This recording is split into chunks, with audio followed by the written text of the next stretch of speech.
Assalamualaikum warahmatullahi wabarakatuh. Waalaikumsalam warahmatullahi wabarakatuh. Apunten satacana Bapak ngawagal waktosna, ngawagal waktos rehatna. Di dalam rangka saya itu ada tugas demonstrasi kontekstual modul 3.1 tentang praktik pengambilan keputusan dengan submateri dilema etika.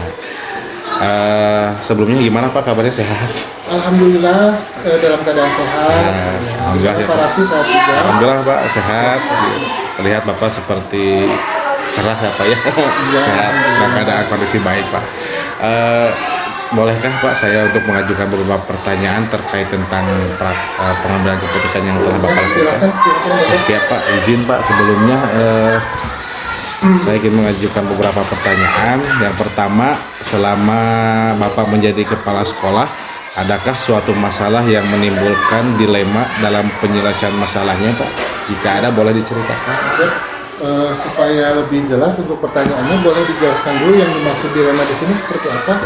Jadi yang dimaksud dilema etika itu benar versus benar. Jadi dilema etika itu suatu dilema yang suatu keputusan yang memang harus diambil oleh seorang pimpinan, baik itu timbal baliknya baik atau tidaknya, yang penting itu harus disampaikan, walaupun memang harus ada sebelumnya konsekuensinya. Jadi dilema etika itu ya suatu sikap yang harus diambil, tapi dengan catatan suatu kasusnya itu benar dan benar. Itu mungkin Pak sedikit tentang penjelasan dilema etika yang saya pahami gitu. Artinya saya ingin mencari tahu apakah Bapak pernah mengalami kasus hal tersebut atau tidak gitu.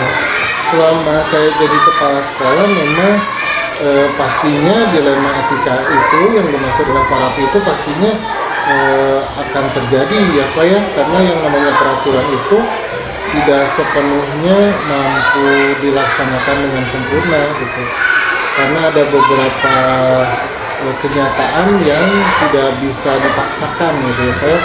Contoh misalkan dalam pelaksanaan disiplin guru, masuk ke dalam kelas gitu ya, atau datang ke sekolah gitu, walaupun memang kita sudah mengatur waktu yang seharusnya gitu, tapi kadang-kalanya tidak bisa seperti itu, karena beberapa guru di sekolah saya juga memang ada yang tinggalnya di luar kota, contohnya ada yang di Pangalengan, kemudian di Gunung Halu gitu, yang memerlukan waktu bukan lebih dari 1 jam ke atas gitu, sehingga kita pun harus memberikan mereka kebijaksanaan yang lebih gitu dalam menghadapi hal tersebut. Mungkin itu salah satu contohnya gitu Pak.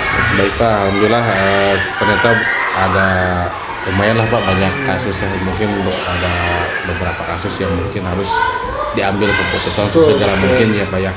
Jadi terutama untuk kasus-kasus di mana ada dua kepentingan yang sama ya Pak ya. Betul. Dua kepentingan yang sama, benar atau sama-sama mengandung dari nilai-nilai kebijakan yang tadi ya Pak ya. Ya betul. Nah, menurut Bapak yang tadi nih Pak, misalkan anak datang terlambat ke sekolah atau ada hal yang lain, nah, menurut Bapak ini apakah termasuk nilai-nilai kebijakan atau tidak gitu?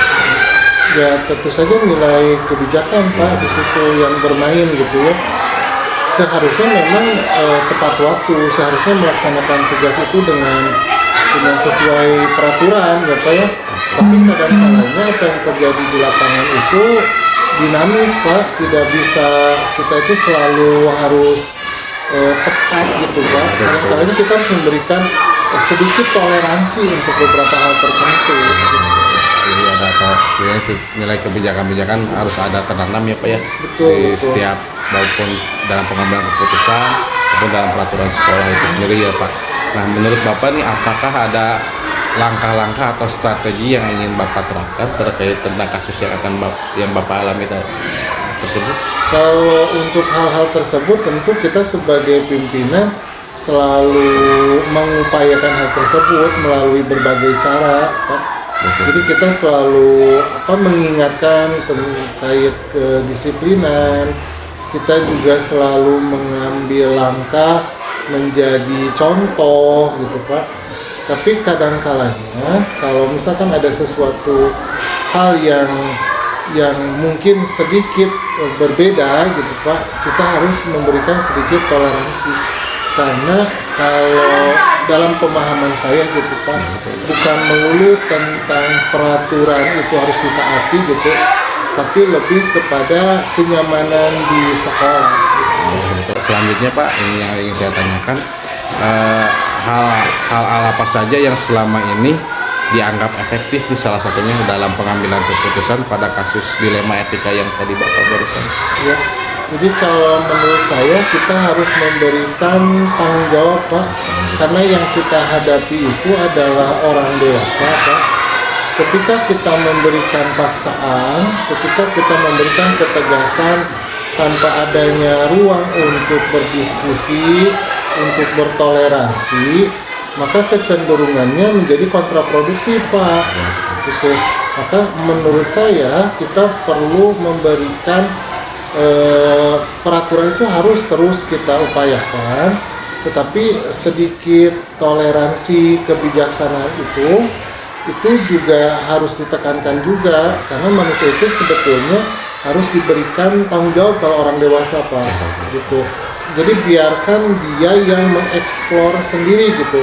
Kalau kita terlalu memaksakan, jatuhnya malah kontraproduktif, malah takutnya malah menjadi-jadi Pak, malah melawan nantinya. Ya betul Pak. Jadi itu adalah nyambung dengan pertanyaan berikutnya Pak. Jadi salah satu tantangan yang dihadapi Pak ya, jadi ada bisa menimbulkan efek yang negatif terhadap suatu keputusan dilema itu ya Pak ya, kalau tidak ditangani dengan benar-benar. Ya. Selanjutnya Bapak yang ingin saya tanyakan adalah apakah Bapak memiliki sebuah aturan atau tata kelola atau misalkan jadwal tertentu dalam menyelesaikan sebuah kasus dilema etika Pak? Ya, tentu Pak, kalau kita memang kita membuka ruang untuk berdiskusi dengan guru. Kita ada 1 bulan itu, dalam 1 bulan itu 2 kali rapat, dan sebelum rapat kita melakukan evaluasi, refleksi terkait pembelajaran yang sudah dilaksanakan oleh para guru. Berarti ada jadwal terstruktur ya Pak ya? Ada, betul. Mungkin ada juga hal yang memang urgent yang memang harus segera diputuskan Pak ya? Ya betul. Bapak, yang ingin saya tanyakan selanjutnya adalah adakah seseorang atau faktor-faktor yang selama ini dapat mempermudah dalam mengambil sebuah keputusan untuk kasus-kasus dilema etika Pak? Jadi memang untuk penyelesaiannya kita melibatkan banyak orang ya Pak ya. Jadi kan ini sekolah itu kan sebetulnya suatu organisasi sosial Pak.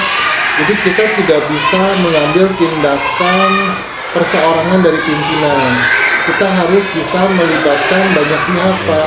Misalkan guru senior atau guru yang lebih berpengalaman atau yang lainnya Pak. Jadi dalam pengambilan keputusan jangan dengan pandangan pemahaman sendiri, karena kita memiliki keterbatasan Pak. Jadi kita harus memberikan ruang bagi orang lain itu untuk bisa berdiskusi Pak. Jadi bukan hanya dalam sudut pandang kita, tapi sudut pandang orang lain juga harus kita terima juga, manfaatkan juga. Luar biasa Pak. Jadi ada faktor-faktor atau yang seseorang yang harus dilibatkan dalam pengambilan keputusan itu ya Pak ya.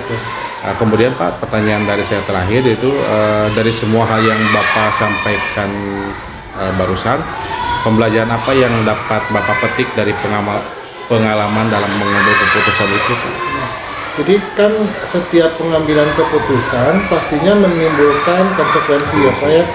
Nah konsekuensi itu kan bisa berakibat kepada pro, bisa berakibat kepada kontra gitu ya Pak. Nah kita harus bisa memikirkan dampak-dampak tersebut. Nah sebagai seorang kepala sekolah atau pimpinan Pak, kita harus berusaha untuk memisahkan antara tugas pekerjaan tupoksi itu dengan emosi Pak. Kita tidak boleh emosional, tidak boleh baperan Pak. Dan kalaupun misalkan ada pihak yang tersinggung, kita jangan larut di dalamnya. Jadi kita seolah-olah tidak terjadi apa-apa, kita tanya kembali gitu Pak, kita cairkan suasana sehingga tidak terbentuk benih-benih emosional gitu Pak, sehingga menimbulkan kebencian, ketidaksukaan. Karena nantinya kalau emosi yang muncul Pak, itu bisa berakibat kurang baik dalam pengelolaan organisasi. Ya, alhamdulillah Bapak, jawabannya sangat luar biasa Pak. Ya, terima kasih. Ilmu-ilmu yang Bapak berikan mudah-mudahan saya bisa mengambil dan menerapkannya, terutama dalam pengambilan keputusan yang sudah Bapak jelaskan tadi. Bapak, alhamdulillah percakapan pada hari ini itu saja yang ingin saya tanyakan, beberapa hal Pak, menjadikan suatu kebijaksanaan untuk Bapak kepala sekolah untuk ke depannya Pak ya. Dan saya akhiri percakapan ini Pak. Assalamualaikum warahmatullahi wabarakatuh. Waalaikumsalam warahmatullahi wabarakatuh.